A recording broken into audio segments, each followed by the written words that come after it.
देखो, अब हम अपना नेक्स्ट क्वेश्चन करते हैं, क्वेश्चन नंबर 18 हमारी सीरीज़ का। Why is respiration considered an exothermic reaction. देखो, हम एक एक स्टेप लेके चलें तो इसमें हमें एक तो एक्सोथर्मिक रिएक्शन का पता होना चाहिए कि बोलते किसको हैं, एक रेस्पिरेशन का पता होना चाहिए कि बोलते किसको हैं, तभी तो हम क्वेश्चन को क्रैक कर पाएंगे, क्वेश्चन का मीनिंग निकाल पाएंगे और अच्छे से उसको समझ कर राइट कर पाएंगे एग्ज़ाम में, और एक्सप्लेनेशन अपने माइंड में रख पाएंगे कि एक्चुअल में इसका मीनिंग क्या होता है। तो रेस्पिरेशन से जुड़ा है एक सिमिलर सा टर्म ब्रीदिंग, जैसे एक्सोथर्मिक से एंडोथर्मिक जुड़ा है। एक्सोथर्मिक और एंडोथर्मिक का तो हमने पिछले क्वेश्चन में किया है, मैं भी दिखा दूंगा आपको कि देखो, एक्सोथर्मिक और एंडोथर्मिक का तो हमने लास्ट क्वेश्चन में किया है ना, कि एक्सोथर्मिक रिएक्शंस वो होती हैं जिनमें हीट निकलती है, चाहे किसी भी फॉर्म में निकले, लाइट साउंड और हीट की फॉर्म में एनर्जी निकलनी है, रिलीज़ होना है, ये एग्जांपल थे। एंडोथर्मिक रिएक्शंस का भी किया है जिनमें हीट एब्जॉर्ब होती है, एनर्जी एब्जॉर्ब होती है। तीन तरह से हो गई, तो एक्सो और एंडो का तो क्लियर है। अब ये रेस्पिरेशन क्या है और ब्रीदिंग क्या है। ब्रीदिंग को बोलते हैं exchange of gases, exchange of gases.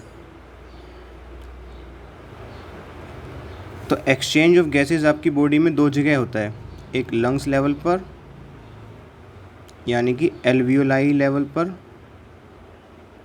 अब ये आपको समझ में तब आएगा जब आप चैप्टर 6 क्लास 10th का लाइफ प्रोसेसेस वाला देखोगे। मेरे चैनल पे वीडियोस पड़ी हुई हैं, चैप्टर 6 की देखना प्लेलिस्ट में जाकर, उसमें क्वेश्चन है ह्यूमन रेस्पिरेटरी सिस्टम में लंग्स का, एक छोटी सी वीडियो है, तो उसमें अब जा कर के देखना कि एल्वियोलाई किस तरह से बने हुए होते हैं और किस तरह से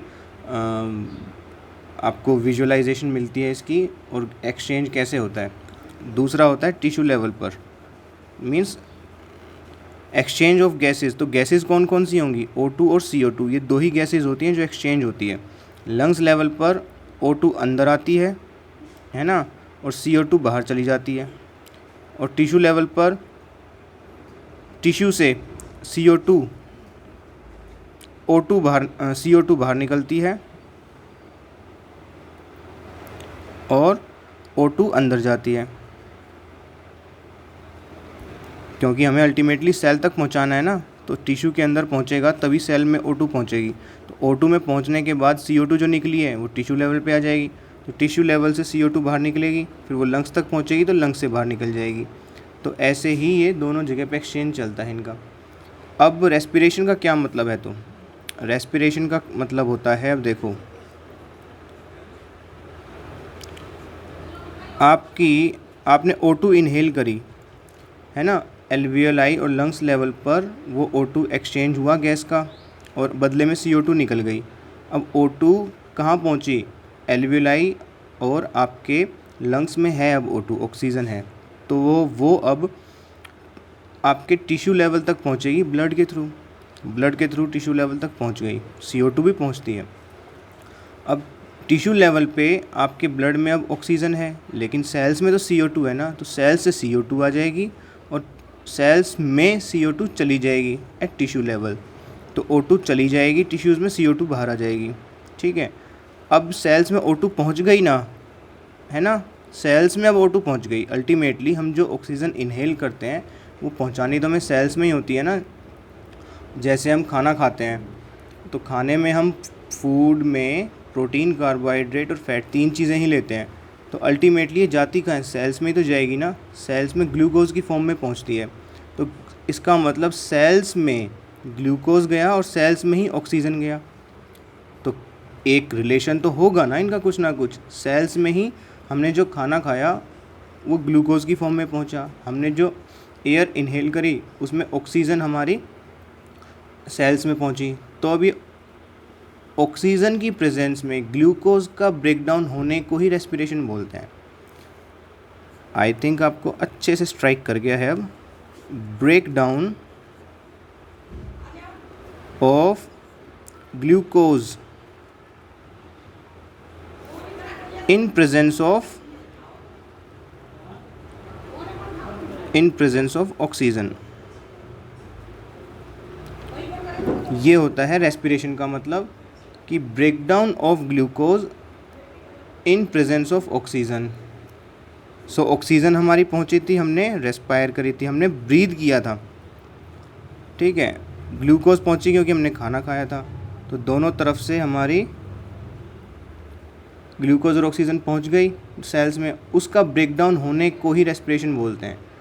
और जब इसका ब्रेकडाउन होता है ना तो एनर्जी रिलीज़ होती है, क्योंकि हम खाना खाते हैं तो ग्लूकोज खाते हैं ना, तभी तो हमें एनर्जी मिलती है। अदरवाइज़ हम खाना ही क्यों खाते हैं, है ना। खाना खाते हैं तो हमें एनर्जी मिलती है, एनर्जी मिलती है, एनर्जी मिलती है। और एक्सोथर्मिक का मतलब ही होता है कि एनर्जी मिलना, यानी रिलीज़ ऑफ एनर्जी। कोई केमिकल रिएक्शन ऐसी होनी चाहिए जिससे एनर्जी रिलीज़ हो। So respiration means breakdown of glucose ही एक ऐसी केमिकल रिएक्शन है जिससे हीट रिलीज़ होती है, एनर्जी रिलीज़ होती है। एनर्जी रिलीज़ होती है तो हमारी बॉडी वर्क कर पाती है। सीधी सीधी सी बात है ये। आई होप आपको अच्छे से समझ में आ रहा है। तो अब देखो, रेस्पिरेशन हो गया, breakdown of glucose in presence of oxygen, पहला पॉइंट।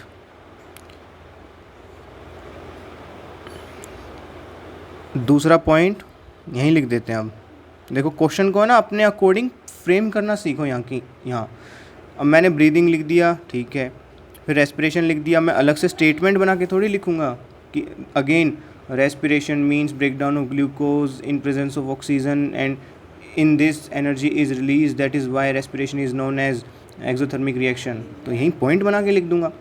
पहला पॉइंट हो गया breakdown of glucose in presence of oxygen. दूसरा point, in this energy is released, in this energy is released, energy is released, that is why known as exothermic reaction. That is why respiration is known as exothermic reaction. Respiration is known as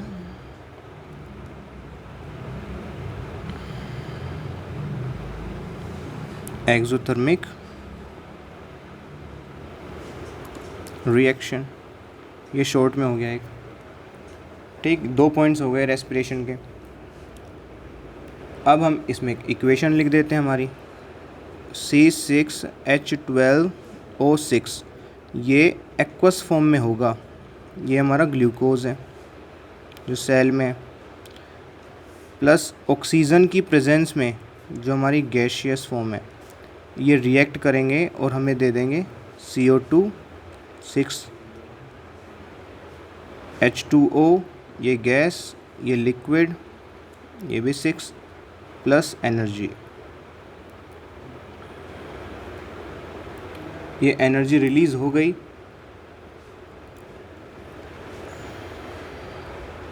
सो ये exothermic reaction है। I hope it is very much clear to you now.